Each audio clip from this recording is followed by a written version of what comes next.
Hi, everyone. Welcome to the Relationship Renovation Podcast. I'm Tarah Kerwin with my husband, EJ Curran, and we have a guest speaker today. Before we get into that, I just wanted to say, we offer this podcast free of charge, of course, because our passion is helping couples build skills to navigate the stressors of life, which can be many. And so we're just so grateful for our listeners. We keep hearing this amazing feedback that couples are really getting a lot out of our podcast. So we just want to thank you. And also to mention that we did create a relationship renovation at-home program. There's a lot of couples that just can't make the time right now, or maybe can't afford weekly couples therapy. And so if you guys ever want to, again, we're getting some really great feedback around couples that are doing that relationship renovation at home. And you can go to our website and just click on the R&R at home program and you can download samples. But again, we're just hearing really good feedback from couples who are going through that, and it's offered at a very reasonable price. So just know that we have a lot of resources here to offer you. And again, we are grateful for all of our listeners.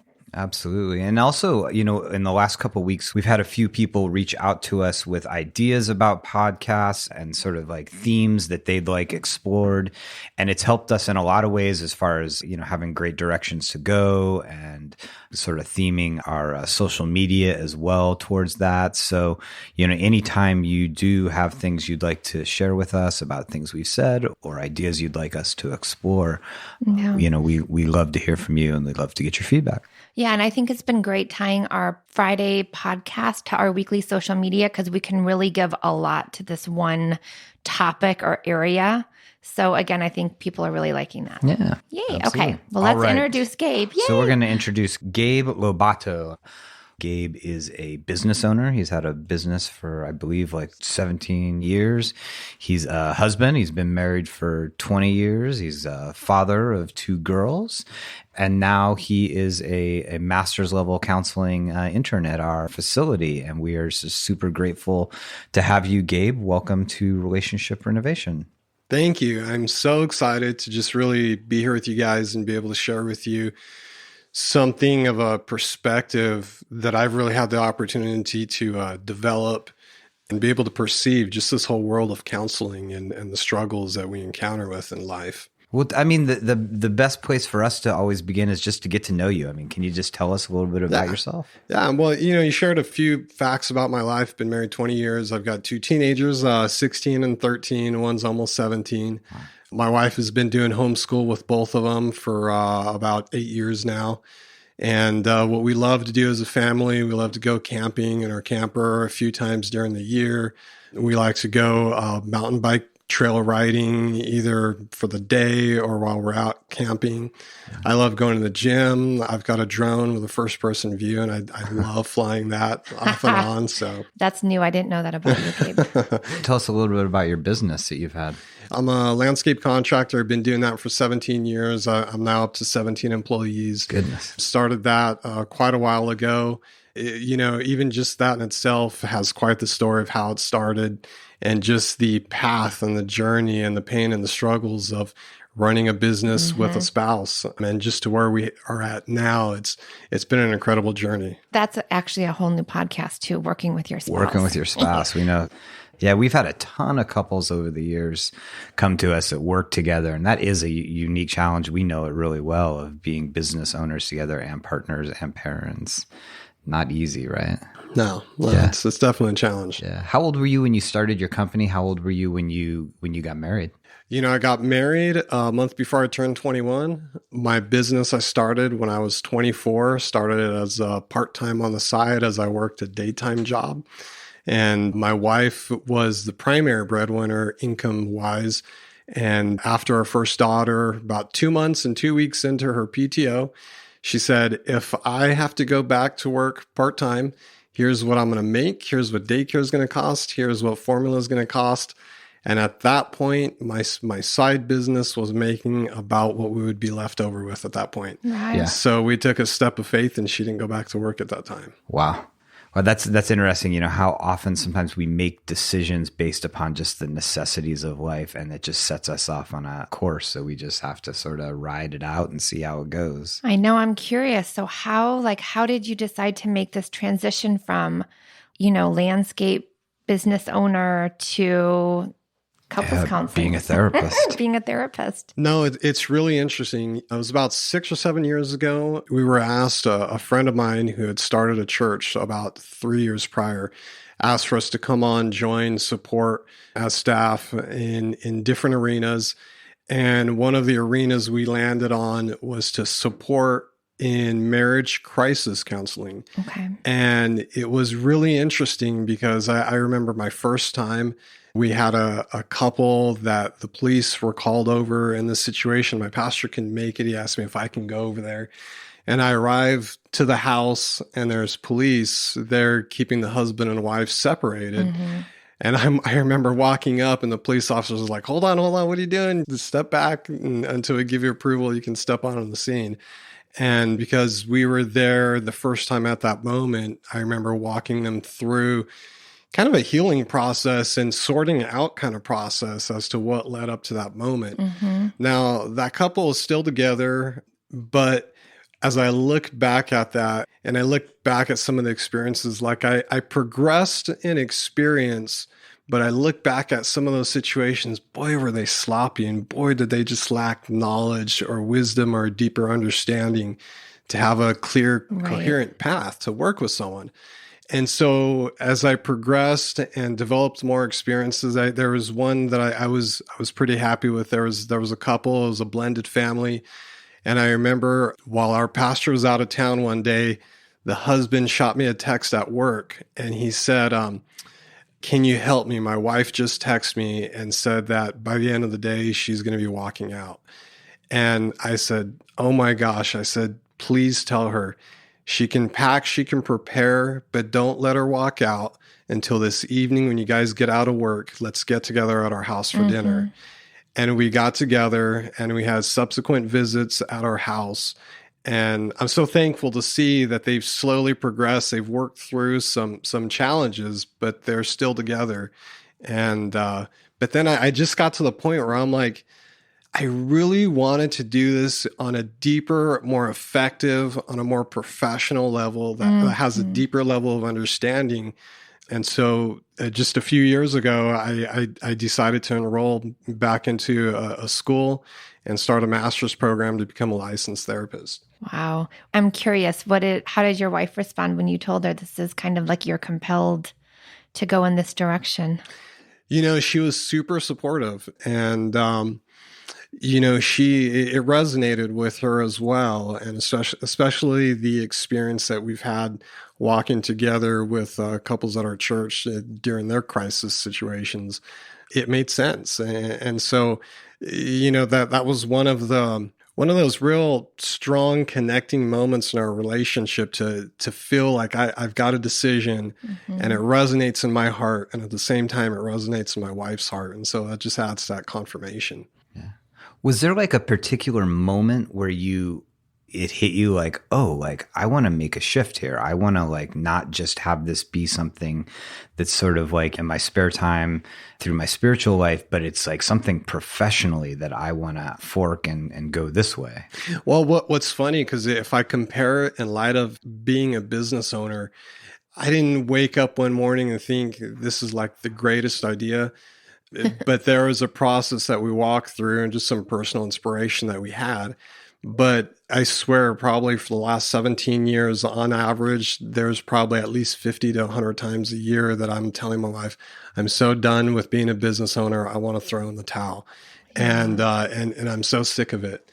And so when I think about this profession, it's funny because I know we're going to talk about the perspective that I wanted to bring, but there's a perspective of what I experienced in my life that relates to anxiety and how that anxiety or that sensitivity to anxiety was always that forefront struggle in my life as a business owner that always triggered that sense of feeling discouraged or fed up or just being easily triggered as a business owner from disappointments with having a business, from disappointments with staff. And so when I looked at this profession like suited me as a person, the setting, the calmness in a room with someone else, feeling just relaxed, at peace. The experiences that I've had sitting with other couples in our home, working through their processes or struggles, like I would feel energized after and not burned out. And I would feel like fulfilled and satisfied inside instead of like frustrated or irritated. Yeah, I can relate. I'm just saying, like, on the days that I'm seeing clients, I just feel like my heart is at ease. And then the days I'm doing all of the admin stuff and development and whatever, it's like a whole different being. I like both, but I like where my heart feels calm. I mean, I definitely relate to that. And for me, it's about that like laser focus on two other people, that it's like, that, you know, we all have that inner dialogue going on. And when I'm outside of therapy, my own inner dialogue about my own life and my own insecurities and my own, you know, goals and blah, blah, blah is so loud. And so there's something about sitting in a room with either it's an individual or a couple where you're paying such close attention to them and trying to understand what's going on and trying to see the obstacles that they're facing, that my stuff just sort of like for that hour and 15 minutes, it fades to the back a little bit. It's there. It comes rushing back in a lot of times at the end of the session, but it's so nice to like be there. And then when you actually have some sort of positive effect on their life, that's like an added holy bonus. Moly, what an incredible feeling this is. Yeah, so you're enjoying it. Before we get into our actual topic, like just one more thing. What are you noticing in this shift into it being in the counseling realm versus being in the realm through the church? Well, one thing, you know, just definitely noticing is that when I'm interacting with couples, really getting a chance to practice making that connection with someone off the street that I don't even know, don't even have a relationship with. And the positive response that I get when they're telling me their story and I'm giving them a paraphrase of reflective response that shows that I understand and I could connect and understand what they're going through, and seeing them positively respond back, like that's amazing, because that dynamic with someone off the street I've never met, like it's a whole different beginning process versus someone I already know via a church relationship. It's amazing how quickly they're willing to trust you. Yes. You know, if you can hold a safe, solid space for them, you know, pretty quickly. I'm always amazed at the vulnerability couples, individuals show very early on if they do feel safe with you. Okay, so let's get into our topic today. All right. So I think a nice segue is just the fact that when I first met you, Gabe, one of the things we really connected around was this perspective we're going to talk about today, about how the past affects the present. And our whole program is very much based around, in a structured way, helping couples understand that. And so, you know, maybe a nice launching point is just for you to, Gabe, help us understand, like, why is that something that's come to the forefront of your mind in supporting individuals and couples?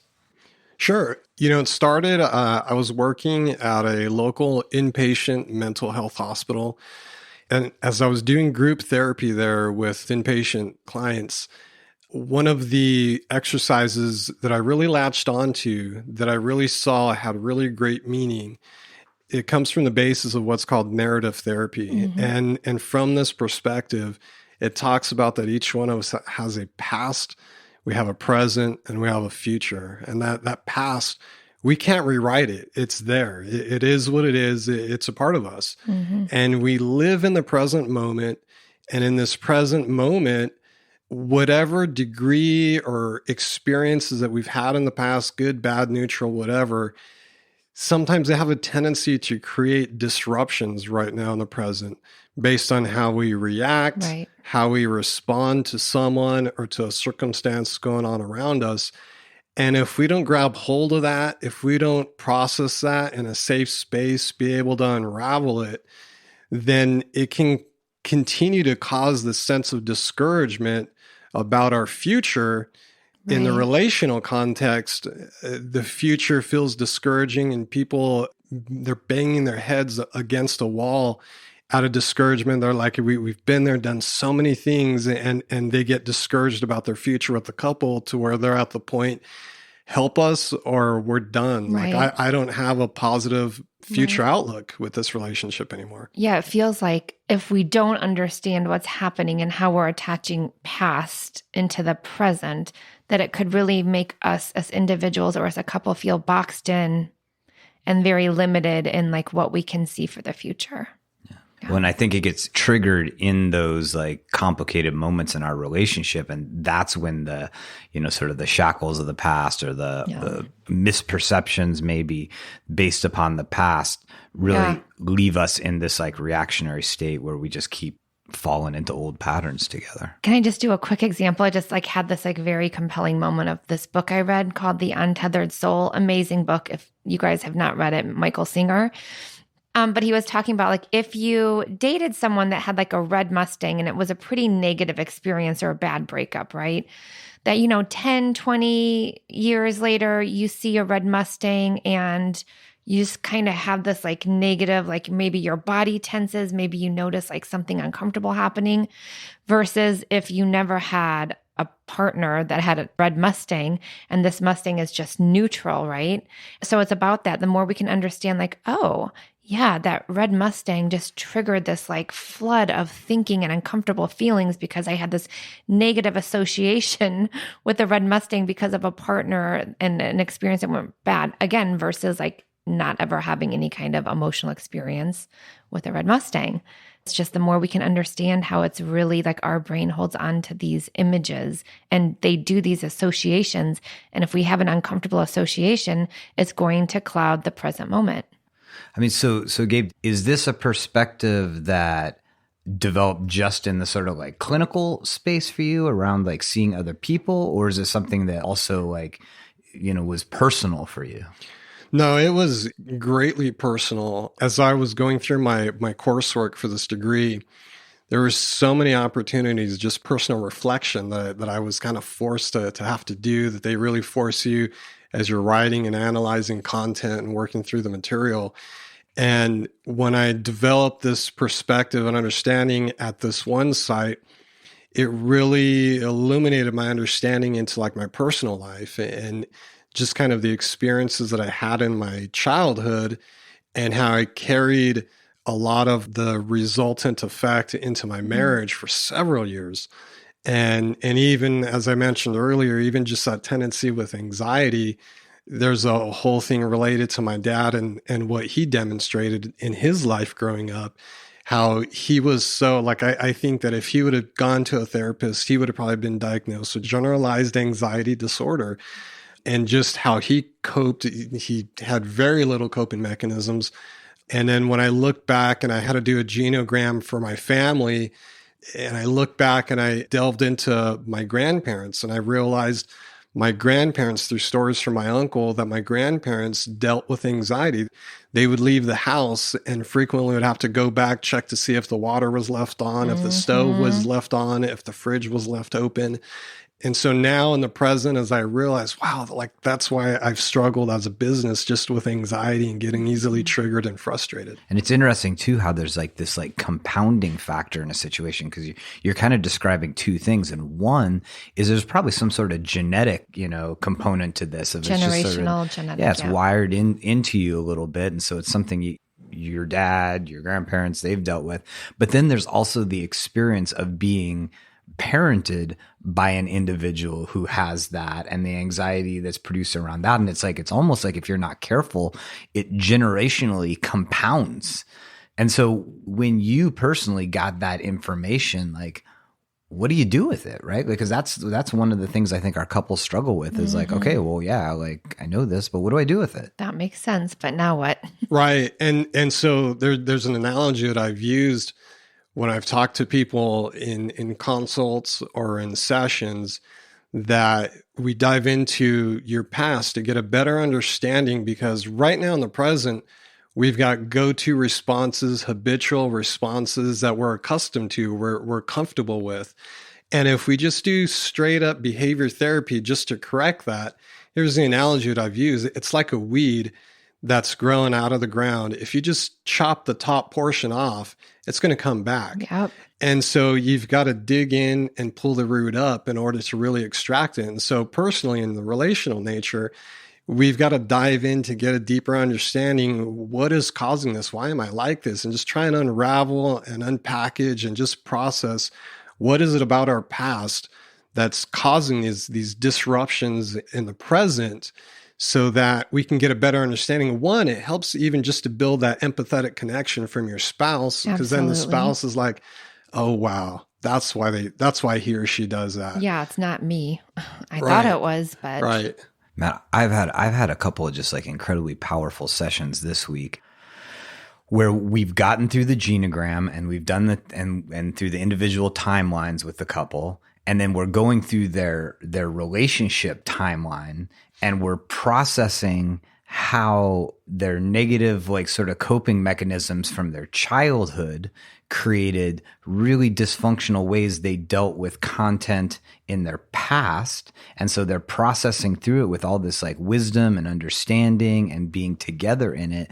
And then moving into the future or present of like, okay, like then how do we continue to do this? And it's just like, I mean, it's just amazing to see, because it's just like it's a game shifter, because all of a sudden you have some control, you know, you're mindfully in your relationship, you know. How was it for you to have these realizations, right? Separately, sort of, because you're going through a program and then you're bringing them home to your partner, your wife. It's funny because within my church setting, I had to go to my pastor, and more than once, handful of times, I'm like, these things that it's revealing about me, like, man, I feel so broken and messed up. Like, I feel like my history is kind of messed up, and it's just like, it just like kind of strikes you to the core. But at the same time, you feel like it's like you're on the verge of being released from this pain, this bondage. It gave me that opportunity to be able to really assess and process and start making sense of the struggles that I'd been having in the present for so many years. And so while it was painful, it quickly became like that next step to break through and experience freedom from it. It's an interesting thing though, because at least in my life, I find myself sometimes like, well, I'm so like identified and attached to this person who has dealt with life in this certain way.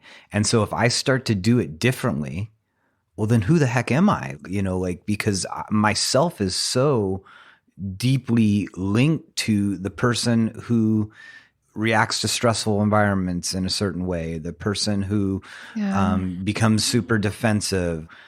If I pull that behavior back, then it's like, what do I replace it with? And who am I without those behaviors?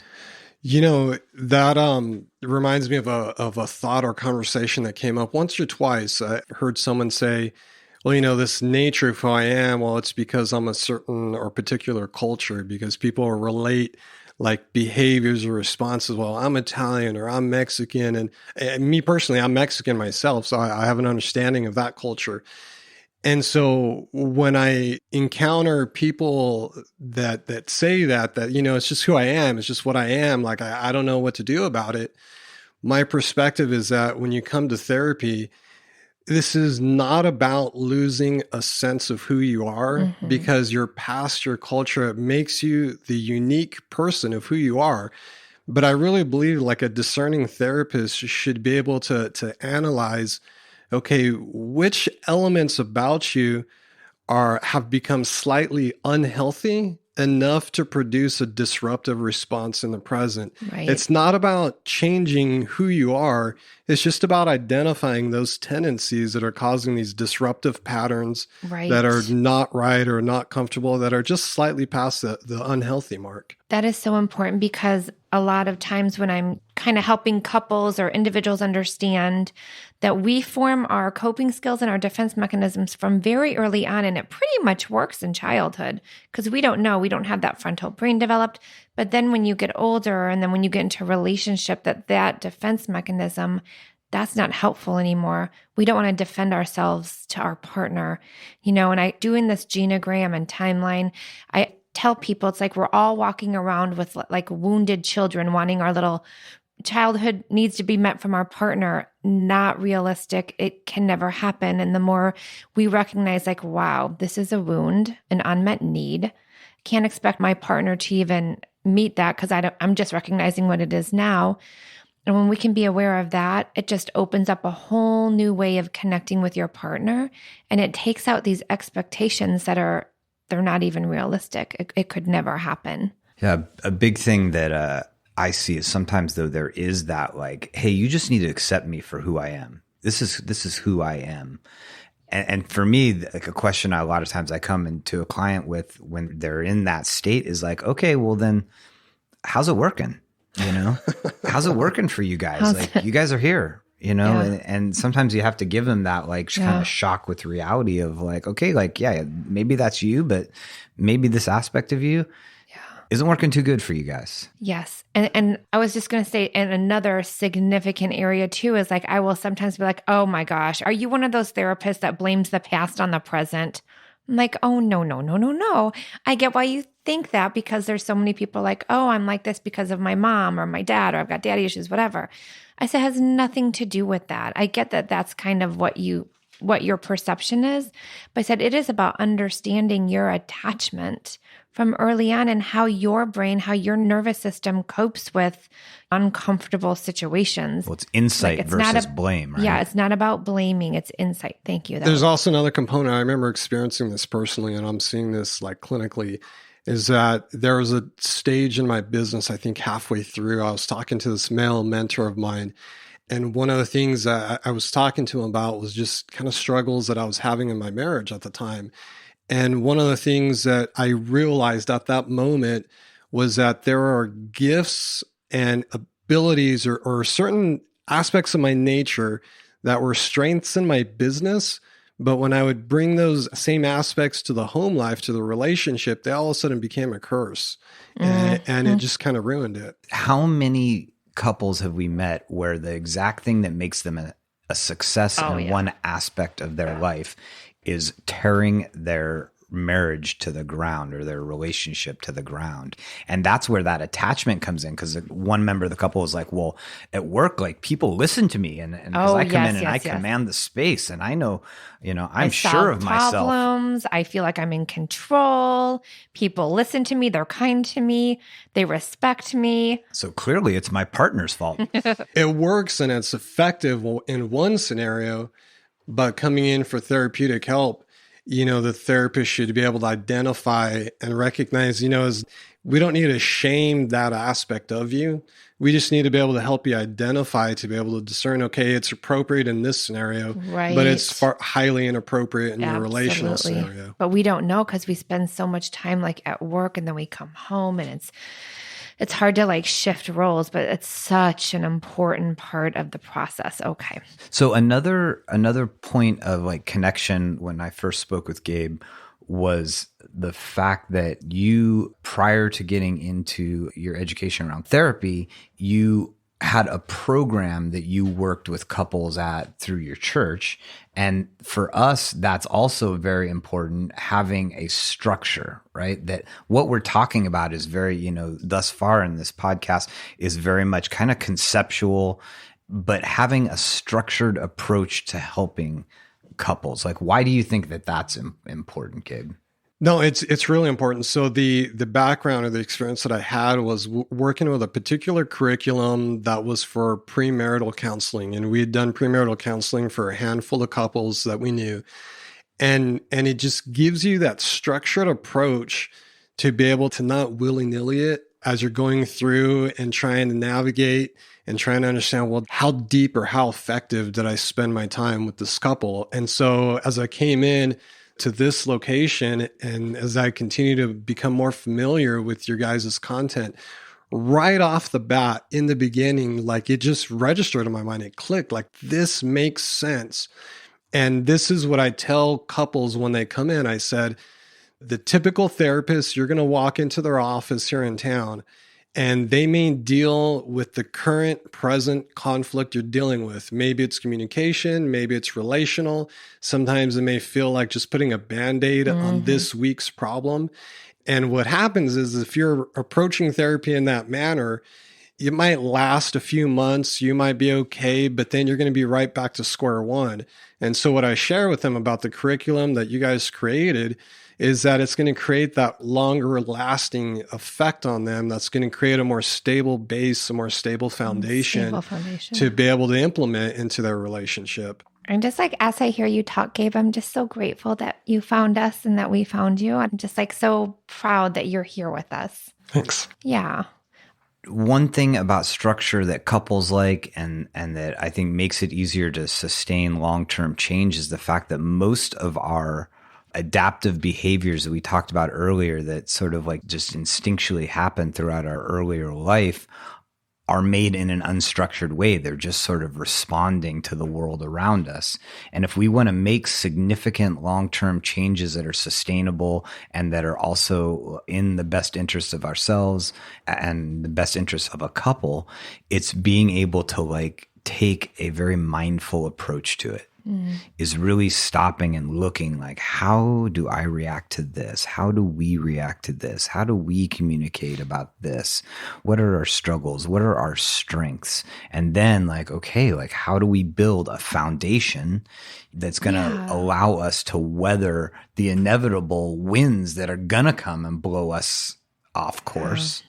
You know, most of the time we're just reacting. Yeah, absolutely. I mean, again, what I love about the work we do with couples and all of our clinicians here is that we really try to understand at a very core level what's happening, what's dysfunctional in the system, what's amazing about the system. And again, like kind of at that root seed level of a weed, like help it grow into a very nourishing union. Absolutely. Yeah. And when I start off with couples, just wanted to give the brief nutshell, just what it's looked like and felt like from this perspective with couples. When we start out with the consultation, I'm hearing what their present story is. I'm trying to gain an understanding. What are those disruptions that they're experiencing in the present? And as we start therapy and we walk through therapy, we're gaining an understanding of what is it that's influenced it and trying to decipher and discern what's appropriate to adjust and develop new patterns along the way. And even trying to little moments that I can to help instill like a new bit of hope for a better looking future. That's like the word I'm always grasping onto and hoping my couples get that hope. Yeah. We try to hold hope for couples who can't find it within themselves. And then you see them leave and hugging out in the parking lot. It's like my favorite thing ever. I mean, that is like such the benefit that we have as clinicians is that we've helped so many people and we've seen really complicated dynamics and really couples in really tough places end up closer than they've ever been.